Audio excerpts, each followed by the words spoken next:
I'm curator of contemporary Australian art here at the gallery, and I've worked on APT with Lawrence English mainly. And so today's in conversation. We're happy to take a few questions at the end, but first of all, I thought we'd introduce the work and a bit about Lawrence's practice. But for those of you that aren't already familiar with Lawrence, he's an artist, but also a composer. He's a record boss. Is that what you say? I use the word honcho. I like that. Honcho. It sounds like you're kind of herding something, which is pretty much what it's like. And also a curator as well. And your last few shows, you had a big show at the National Portrait Gallery last year, but you've also shown around town in Brisbane quite a lot. So Box Copy, QUT Art Museum, Powerhouse. Yes. And also throughout regional Queensland, so Kick Art Space in Cairns, and also Bundaberg Regional Gallery, but also internationally, and possibly more internationally. So Frankfurt, San Francisco, Barcelona, Japan. You get around a lot. It's basically just the search for good restaurants all around the world, and this is just an excuse to kind of get there. So it's a good excuse, let me tell you. But that's just your art practice as well, because you're also frequently touring for festivals and also with your own your record releases as well, tours for that. So he's an international man, like no other. And so I wanted to read this out as well. This is the statement that often comes up in talking about your practice, and it's the idea that your work is broadly concerned with the politics of perception, specifically in the nature of listening and sound's capability to occupy the body. So I think that's a really interesting but a really dense statement. So hopefully after 20 minutes of talking, you can know a little bit more about what that means. So that's our aim. That's a pact. Okay, Yeah, I'm good. okay. Well, look, the first thing I'll say is I draw a very strong differentiation between listening and hearing. I think listening is a very agentive process, and by that what I mean is that we have to apply ourselves, that we have an agency that we participate in, that listening is a kind of performative act, whereas hearing is something that can be done in a passive way. It's a sort of sensory possibility, whereas we're actioning something when we're listening. So the very simple example I can give you about this differentiation is right now, hopefully I haven't bored you yet and you're tuned out and listening to something else, but you're focused on the sound of my voice and you're privileging that voice over and above other things like the sounds of shoes that are walking over here, or if I'm a little bit quiet, the kind of very low, dense physical pressure coming out of the room just there. Or in fact the sound of everyone else in the gallery outside. We're basically selecting a certain kind of thing that we are choosing to focus on, to be actively kind of attentive to. And I think for sound, one of the interesting things versus something like vision is that it's a different kind of medium in that it's fugitive. It comes around objects, whereas our vision is a very linear medium, and by that I mean light travels in straight lines unless we're going to get into sort of quantum physics, and then that's way beyond my skill set. But generally when we look with our eyes, there is a fixed point at which we terminate that vision. So for me, it's just out the gallery, the work on the wall out there, and that's where my perception ends, my capability of understanding this particular environment. But if I'm quiet, there is sound that is existing well beyond that visual plane. So I'm able to somehow get a sense not just of the activity that's happening out there, there's obviously people, but also the kind of architectural structure to some degree that's happening out there just by the way that the sound is moving around outside. So for me, I think that's a really interesting position to take, because we're having to trust something that is, historically at least, a sense that's been secondary or that's been, in some cases, shunned. Like seeing is believing is the great quote, that we have to see something for it to be true. And we're somehow doubting our other senses, whether that be, taste or touch or, for me, sound. And I think sound offers us another kind of way of knowing the world that isn't actually offered through sight. And I think that's kind of why it becomes so, I guess you could say, evangelical about this particular sense. So listening is your superpower. Is that what? That's what I got from that. Is that or super interest, maybe? Super interest. Okay. Yeah. All right. That's good. I thought maybe it's good to hear about the work in your own words. So maybe if you can describe some of the elements, the physical elements and the sound elements, and where they've come from. Because I think people walking into the room, and this is what I love about the work, is it's a process of discovery for the audience, but I think a lot of people would be keen to hear about your thinking. Well, it was a process of discovery for me as well. Let me just say say that from the beginning. This particular work functions in a number of ways. I mean, the title Audition is a little bit a play on words. You know, obviously it's about this concept of our audition, our ability to kind of engage with auditory information. But it's also that in some respects you audition for the work. In fact, the work doesn't really exist until you are active within it. And by that I mean you have these physical objects in a space and they are obviously present, but until you enter that space, the relationship of those objects and your relation with them cannot in any way be realised. So, and everyone will have a different kind of relationship with it because each of us has a different kind of understanding of our own auditory possibilities, physiologically but also psychologically, and that's a really important thing to draw a differentiation between. You know, physiologically we have different capacities for hearing sound, whether that be the shape of our ear canals, how old we are, all of those kinds of things play a huge role in how we can kind of participate in sound. But also our psychological willingness and our ability to conceive different kinds of sounds. And I mean, it's really very interesting quite often, and I think I say this quite a lot, that we are much better at not listening, at filtering out information than we are at listening, at actually kind of grasping the things that are within our horizon of listening. So it's interesting, you know, if you walk around a city, and I've lived in Brisbane all my life, when I find myself in that mode of just being completely distracted and not actually focusing on the sounds around me, if I switch into that mode of actually listening, you realise there is this constant richness that's going on all the time.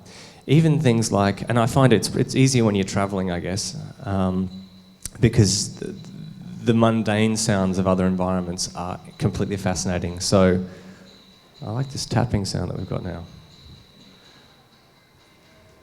Sounds great. The mundane sounds of other spaces suddenly you become very attentive to them because they are unfamiliar to you. So for me, things like traffic, the sound of the traffic, pedestrian crossings all across the world are slightly different.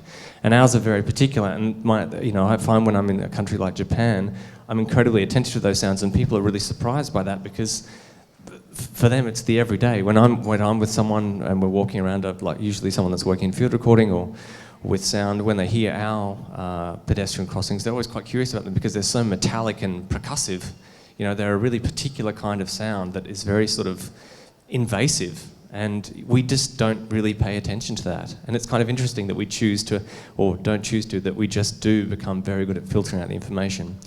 So getting back to this work in particular, I was very conscious of the fact that I wanted people to make the work complete, that without someone, the work is just a series of objects with potentially not anywhere near as much meaning as with someone participating. So there are two particular things. There are the parabolic dishes, and they're actually based on a design, of a sort of classic design of a parabolic, which is a certain degree, 79 degrees, sort of focusing in the sound into the centre of the parabolic, kind of capturing the sound. And what a parabolic does is it gives an exponential lift to certain kinds of frequencies that it comes in contact with. So afterwards, if anyone wants to go inside, if you're with someone or you want to meet someone, you can actually go and whisper into the middle, very quietly, into the middle of the parabolic.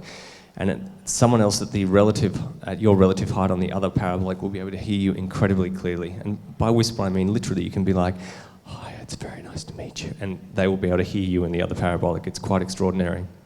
And that's because the sound is being projected, obviously, but it's also being captured and given between a 3 and 9 dB lift in the parabolic. And the technology actually became most notorious during the sort of early parts of the Second World War, before radar was created. In England, on the coast, there are a number of these very large parabolic dishes that were used to, by professional listeners who would be listening for planes leaving the other side of the channel, flying out from France to bomb the UK. So you had people sitting there listening to these very large 11-metre parabolics, giant concrete structures, and some of them are still there, and incredibly efficient. People could hear the droning of engines 300 miles away. So you're getting a huge lift out of that essentially gigantic ear. Because in some respects, our ears are kind of a little bit like that. They capture the sound. And the thing that I was very early talking to Peter about as an example is when you do this, and we should all do it just now, and I'll just keep talking to you. It's a great vision, everyone, thank you. You do suddenly realise that there's a certain kind of, if you like, a freshness to the top end of your hearing that suddenly picks up. And actually that's something that's being researched at the moment for people that suffer hearing damage. Is actually there are these small implants that you can get that have a sort of parabolic curve in them, and you can put them into your ears, and they give you a certain kind of lift at a particular frequency range, which is about 2,000 to 4,000 hertz, which is the sort of SE sounds of a human voice, which is sometimes difficult for people to hear who suffer hearing damage. And what they do is they retune the ear. So when you take them out 6 or 12 months later, your hearing is kind of heightened at those frequencies, so it drops back to a kind of normative level. So it's a really kind of interesting thing. There is indeed a kind of psychological way, a sort of neural pathways that go on to do with our listening that have a huge impact on how it is that we can actually sort of participate in a physiological sense, ironically, this sort of relationship between psychology and physiology. So your hope is almost with the work to increase people's powers of listening in a sense, just to make them alive to that sense. Yeah, I want you all to share at least a little bit of my interest in listening, and to recognise the capacity for your ears to give you a way into the world that is unlike sight and unlike the other senses, to kind of recognise the capacity of what it means for us to be able to listen and listen attentively. So that's a huge part. The other part, just in terms of this idea of the kind of embodiment of sound, this work taps into that, and it's probably the first exhibition work that I've had that is very much about this idea, contemplating the notion of the body as an ear. My performative work in a kind of concert setting is very much about that. In fact, it's mostly about the recognition that sound is a physical medium, as well as a kind of strange atmospheric phenomena, that certain kinds of frequencies deeply affect the body. And there's an interesting dynamic, I guess. Our relationship with it is that it occupies us, and for us to escape that sensation means for us to physically remove ourselves out of that. And I think for something like a concert setting, there's a beautiful question that's posed about how it is individually we relate to that sound, but also collectively how we've had this sort of shared experience of a kind of musical performance. So with this work in particular, what I was interested in is finding a way to make, ever so gently, make that possibility of the body as an ear apparent. And what happens is, essentially, in the room there is that middle spot where the light's on. And if you stand there, what you're standing in is essentially a node of a waveform. So I custom built these, in fact, QAGOMA very kindly custom built me these wonderful sub-woofer speakers.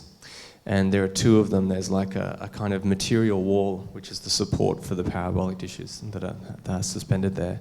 And behind that, there's actually these hard walls here. And the speakers are basically positioned equidistant to the walls on each side of the gallery, and they're outputting a particular tone, a sine tone, which is a very clean, linear sort of tone that doesn't have any kind of harmonics. It's a pure tone. And what I did was essentially tune the room to find where the node of that particular frequency is. So when you get into low frequencies, just a very quick sound lesson, we as a species hear between about 20 hertz, which is a very low sound, the sound of potentially a bus driving past and rattling your windows or something like that, and about 20 kilohertz, Unfortunately, most of us here do not hear to 20 kilohertz anymore. You tend to lose that hearing as you get older. Most of us, I'd say, will probably hear successfully to 16 kilohertz, and some of us, like me, a little bit less than that after years of abuse in concert. But our hearing is a very finite range, and other species hear at different frequencies. So, for example, bats, Chiroptera, the little bats that are flying around, use echolocation. Their hearing is from 20 kilohertz to up to 150 kilohertz, so incredibly different range. That they can kind of use to, in their case, actually locate themselves in space by using sound. So I swept the room with this signal generator, and I found that with the length of the room and the way that the shape of the room is, that at about 28.3 hertz, essentially, I could create a space in the middle of the room when you walk in that you feel no sound, because essentially what happens with a sine wave is you have this kind of wave shape. You can all kind of picture it like the ocean. You want me to come from the other side? Yeah. So, and then basically what happens is there is a sort of zero. We just high five at that point, okay, I think. Yeah. There is a 0 point on a waveform, and the wave is always going up and down across that 0 point like this. And essentially what's happening in the middle of the room is you are hitting a 0 point. So as you stand at that point, there is no sound because the waveform is inert, if you like. And as you walk into either side of that waveform, you're walking back into the wave, so you get that kind of physical sensation.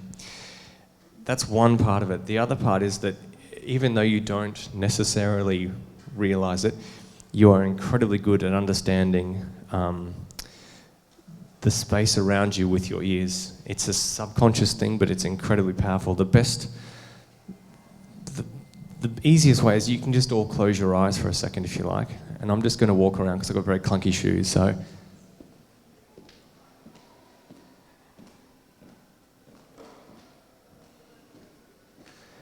As I walk around, you can kind of hear. Here's a good one. You can tell I'm much closer to the wall here than I was when I was walking on the other side of the room. And if I walk around the other side,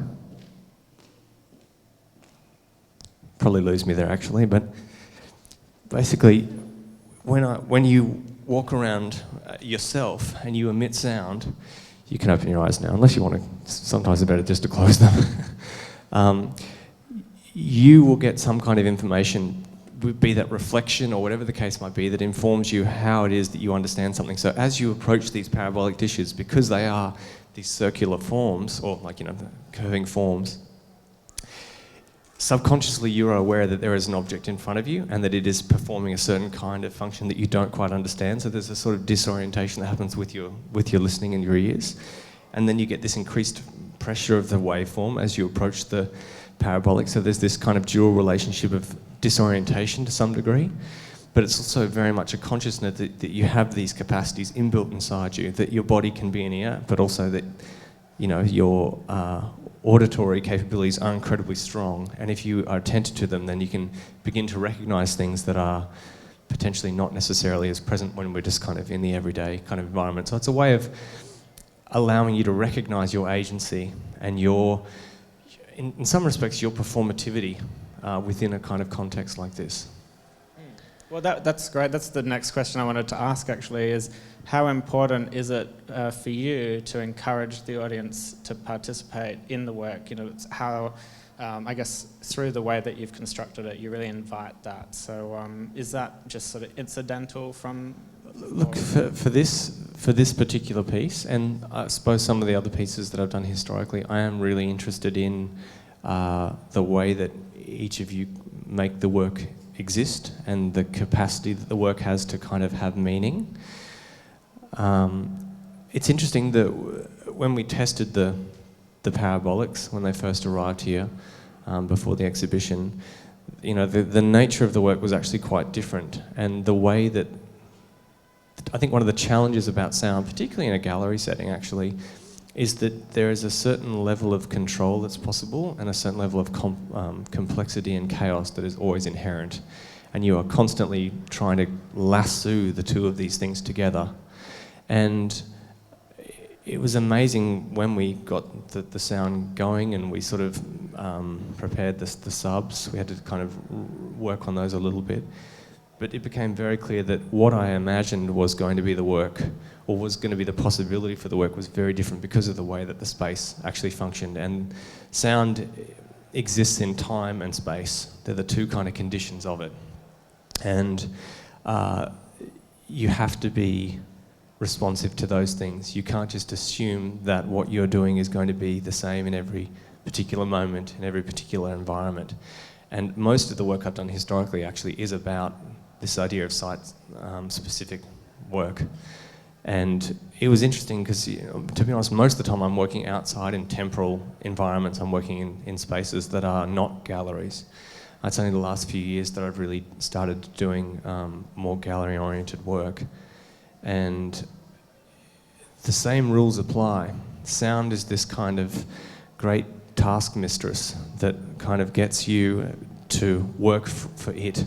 And if you work against it, then the capacity of the work to engage you and to engage, people coming in contact with it, and in fact me as well, is greatly reduced and sometimes hindered. That unless you are attentive to it, it can really work against you, and you can fight. There's a great sort of tension that sometimes happens in installation, which is incredibly pleasurable because I don't want the same result every time. I want it to be existing in this moment, and that's a big thing. That for me, one of the beautiful things about sound is that the moment that we recognise it, whether it be this sentence that I'm speaking, as I speak each word, you're building a kind of understanding of what that sentence will be. As soon as we recognise it, as soon as we've taken it in, it's gone and it can never be brought back. It's, as they say, buried in the shallow grave of memory. And it is, we can only ever return to it in our minds. We can't return to that physical moment where we kind of engaged with it. And that's really, for me, very poetic and beautiful. It's one of the things I love about sound, that it can only be in that split second and then it's gone, and you're somehow returning to it in a way that, I don't know, there's that great quote, reality is precise and memory is not. And actually sometimes that's really beautiful because there's a reason they put Vaseline on the lens. We all look better with it. There is a session downstairs on level 2 in 5 minutes, so I want to very quickly invite you all to that. That's the Emerging Creatives panel about curating APT8. But before we do that, I thought I'd open up to questions on the floor. So is there anybody with anything that they'd like to ask Lawrence? Maybe a question up the front here, yeah.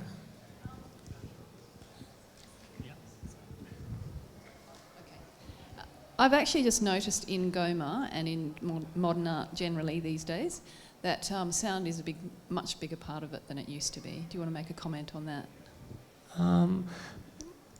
Yeah, I think you're right. I think the term sound art as a practice is something that historically in the last probably 15 years has come into focus in a way that it hasn't before, and that's partly to do with technology and the ability to reproduce certain kinds of phenomena.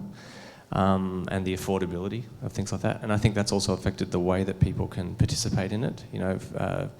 When I started out making work and making field recordings, to do that was incredibly expensive and often very heavy and complicated, whereas now you can walk around with an iPhone and everyone can make a recording and play that back. So the kind of access that we have to those possibilities is huge. And I think as well, Australia increasingly, I think, has this capacity and interest in sound work that wasn't there maybe 5 years ago. In North America and in particularly in Europe during the late 90s and early 2000s, there was a succession of very large-scale, in some respects retrospective collective exhibitions that really set the stage for a kind of discourse around sound. And that's actually, I think, the really interesting area right now is around this area called sound studies, which is getting a lot of publication where people are beginning to question a lot of different kinds of presumptions that we have about sound and about listening. For me, my interest in there is particularly about listening and the creative capacity of listening, because I think that's one of those areas that, we understand the sort of physiology of the ear and sort of psychoacoustics and all these things, but we don't necessarily understand or we haven't invested any kind of research into what it actually means to participate in that. Like, what does this question of agency as a listener mean? Is there a kind of creativity to the way that we listen? Are we kind of constantly curating a listen when we participate in that? What's it actually about? So for me, that's a big part of what I'm interested in at the moment, and certainly works like this are kind of sitting in parallel with that research. Do you think some of that history just isn't visible here as well? I'm thinking back to the futurists. An interesting term, visible. Yes, I know. Sorry, I was trying to think of another word. I knew I was going to say that. But do we just not have contact with some of that experimentation with sound that's happened in other parts of the world? There is a history here, but it's very subdued. Yes, that's true. And I think that we don't have a language around sound. That's one of the points of crisis in some respects, that we are so visio-centric with the way that we talk about ourselves and the world. The best one for me is, I look forward to hearing from you. What does that even, how is that even a thing that we're saying? It's completely illogical. I've actually tried to take it out of because I would find myself saying that at the end of an email. I think really? Am I looking forward to hearing from you? How does this even make sense? So now I try and find another way to do it, but it's actually complicated to find these terms that we need to describe certain things. And other languages probably are much better at doing that than English as well.